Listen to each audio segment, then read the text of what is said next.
If you're wondering what is this wild looking Batmobile, this is the Lotus Emeya R, Lotus's second electric in India, and it is here to take on the Porsche Taycan and the Mercedes-Benz EQS. But it will offer the best of both those cars, the driving and handling prowess of a Lotus, but with a lot of luxury. How it fares out on the road, that's what we're here to find out. Finished in this paint shade of stellar black, the Emeya R looks like it belongs in a Batman movie. It hides its muscular lines in this shade, but up close every surface feels like it's concealing a weapon. Far from Lotus's old lightweight and compact mantra, the Emeya R stretches over 5 meters long and more than 2 meters wide. The front features katana-shaped LED DRLs, active aero flaps and low-slung headlamps. From the side, 22-inch aero-optimized wheels add flair and the smooth flowing silhouette continues. A strong character line and visible LiDAR sensors on the fender add to the concept-like character. At the rear, there's even more drama with a full-width LED light bar, an active spoiler with 2 settings, a massive carbon fiber diffuser, and every single angle is a head-turner on this one. Even without making a sound, the Emeya R demands attention. Now the exterior is something you've never seen on cars before, and the interior is no different. Lots of quirky features, but my favorite one are the automatic doors. One touch button to just open them automatically, and if you want to close, all you need to do is depress the brake pedal, and that's that. But that's just one of the things. Like I mentioned, if you sit, the dashboard is very unique, very focused and minimalistic. In fact, you have no buttons whatsoever on the actual dashboard. It is all crammed in this 15-inch touchscreen. We'll get to that in a bit. From where I'm sitting, the steering wheel is absolutely stunning, angular, very high quality. You've got the dark chrome around here. The paddles also are metallic and really nice to the touch. A lot of knurled finishes at the back of the paddle. You get knurled finishes surrounding these cup holders as well. Display wise, you don't get much. It's a thin display for your instrument cluster. Basically, you get your basic readouts and that's about it.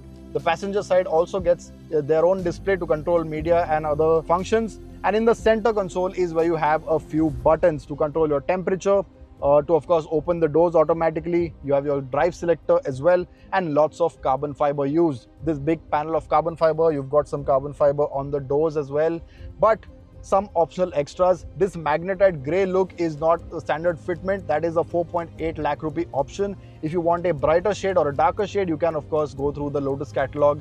What's also an optional extra is this 23 speaker KEF system, and since there is no engine to listen to, you might as well pay extra and get this. And then you have the big party trick, which is this glass roof that can select individual panels to control according to your liking. So you can have half of it shaded, half of it open. You've got a few triangles open. Basically, you can make some combinations. It's a nice fun thing to look at. But overall, the vibe you get from here is that of a comfortable GT car. The seats, even though sporty, are very high quality, well cushioned, lots of support. Everything is electronic. Seat heating, ventilation, massage, and the massage especially is exceptionally good. You can definitely feel it knurling inside your back, and that is something you can never get tired of. So overall, very high quality car, definitely a cabin that is worth the price that is this car. The screen is the brains behind every function on the car, right from the auto doors to the headlamps, spoiler settings, AC vents, seat massaging, and everything in between. It's all packed in here. The resolution is excellent, the response is superb, and there is simply nothing to complain apart from the fact that it's gonna take time to get used to the functionality. The big glass roof is split into digital triangles that can turn it from transparent to opaque from the screen. The 23 speaker KEF audio is unbelievably good, and there is just nothing to fault in terms of build and quality. Now in the backseat of the Emeya R, space is not an issue at all. It's a long car with a long wheelbase, so legroom is plenty, decent amount of headroom as well. What is a bit of an issue is the floor, which is raised because you have the battery pack under it, and that results in a knees up position. Otherwise, even under thigh support wouldn't have been an issue. However, because you are seated knees up, you don't really feel much of that, but the seats are exceptionally comfortable. Now this car gets the optional executive pack, which has been ticked, a 13.2 lakh rupee option, and that basically deletes the middle row. You have this nice long center console with a tablet in the center, 2 individual chairs, and everything can be controlled from right here. What you have to do is just press this button. It's angled towards for ease of use, And then you have seat heating, seat ventilation, seat massaging. You can control the sunroof, the temperature, media controls obviously. So this is basically your command center. The boss seat is right here. It can obviously be reclined as well, the backrest, so you can find a nice comfy spot. Amenities wise, you don't get sun blinds, but you get a nice bit of tint for the rear glasses. That's always nice on a hot day. The KEF audio system, like I mentioned. And storage wise, you have a deep cubby hole here, 2 Type-C ports, and you have some space in the back here as well. So overall, a really comfortable car, and when it comes to the GT bit, it will do it very, very nicely.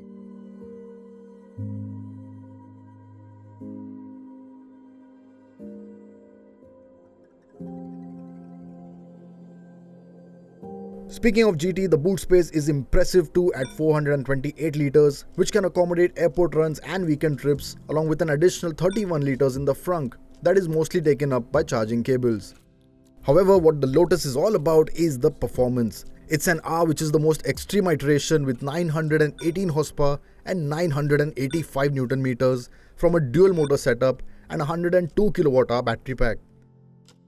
Even in the calmer tour mode, it's fast, but you can get crazier with it.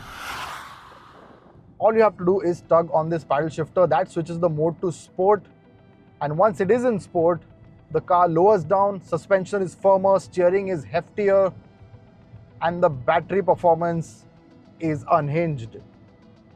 That neck snapping reaction you expect of EVs, that is what the sport mode will give you. Flex your foot. Yeah, it's not short of drama at all. Now, rapid acceleration and straight line speed is one thing, but what you mostly use sport mode in an EV is for your hard launches. And this thing has launch control as well. Now, Lotus claims a 0 to 100 time of under 3 seconds with launch control, of course. What you need to do is be in sport mode. Let's just do that. Sport, swipe down and turn off the traction control. Scary, extremely scary with this car, but you do it anyway. Foot on the brake, foot on the accelerator. Wait for it, launch mode active. Okay. Just like that, you're at 100. And then you also notice what is actually wrong with this car, and that is the grip. Now this car, as standard, sits on Michelin Pilot Sport 4 EV tires, but there is an option of putting on Pirelli P0s for 1.2 lakh extra, and I think that is the easiest and the safest 1.2 lakh you will spend, because with this car you need all the grip you can get. As soon as you get off the line, it latches on initially, and then later there's so much torque coming in that the tires just give up. It just is uncontrollable. Now, if sport mode is not extreme enough for you, there is a track mode in here as well, and you have to be absolutely loose in the head to engage that on a public road, because 985 Newton meters of torque coming in through all 4 wheels, and wheels that are not exactly grippy. I mean, that is a recipe for trouble. But what you also get with track mode is ridiculous handling.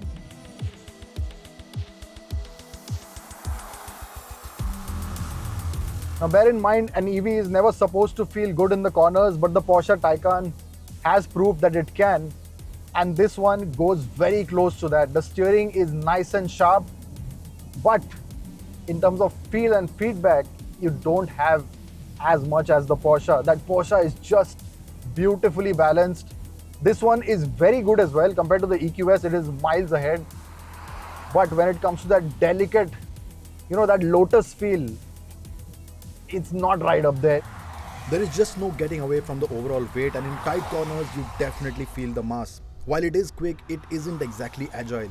What does help its case is the air suspension with active roll stabilization. As a result, corners are absolutely flat. Body roll is next to nothing. In fact, they had to induce some body roll because it was so flat, it was making drivers nauseous.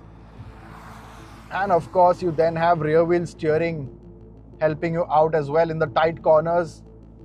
But naturally, where you'll use it more often is while taking U-turns or 3-point turns. It really shrinks the overall length of the car, and that is a big help. Now, while the cornering is well and good, where the suspension really shines through is in the ride quality, especially in tour mode. This thing has 22-inch wheels fitted on right now and it still is not bad. With a car like this, low slung, lot of weight in the bottom, you expect the thuds, you expect the firmness of a skateboard architecture, but that's not the case with this one. In tour mode, you can actually use it every day as a daily driver, even through the city's worst roads. It will cope up quite well. And the best part is there is an individual mode as well. So you can configure everything according to your liking. Of course, all of that is in this massive 15-inch touchscreen. But the fact that you can pick and choose, you can have just the right setup for your liking, depending on where you're going, where you're traveling, if you need good ride height, but you need a light steering, or you need a heft, but you are on a bad path, so you need that ride height. You can, make all sorts of combinations and it will work very, very well. The performance is of course extreme, but what is also nice is in real world conditions, the Emeya R is quite practical. Speed bumps for one. I'm in sport mode and I don't have to crab crawl like a supercar. That is a big plus, especially when the battery pack is under the floor. Now with an EV, regeneration and charging is very important. Regen on this car, you have 4 levels that are controlled with this left side paddle.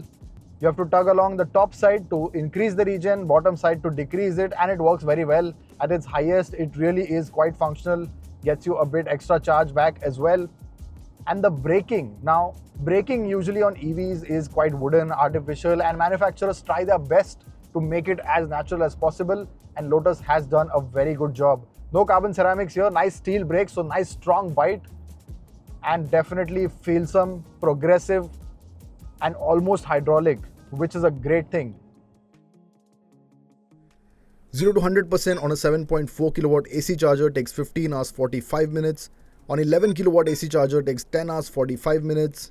Whereas 10 to 80% on a 150 kilowatt DC charger takes 35 minutes. And with a 350 kilowatt DC charger, which is not available in India yet, it can juice up in just 18 minutes. Obviously, we've not done a full range test of this car yet. We've only had it for a short while. So we thought, let's get the Lotus feel out of it rather than doing a normal range test. It has a big battery pack with 100% charge on this R variant. You can expect around 380 kilometers of real world range, which is not great, but it's not too bad either. But if you switch it to the sport mode and drive it enthusiastically, that thing will dive off a cliff. Now, to get a bit more range, you have a range specific mode in there as well. Basically works with the car's brain, figures out how much power you need. Just adequate power is what you'll get. No more, no less. So you have the best efficiency. But with an Emeya R, I don't think you're going to go into that mode too often. Sport is what you'll want to be in because you have aggressive everything. But I have to tell you that Pirelli P0 option is very, very important.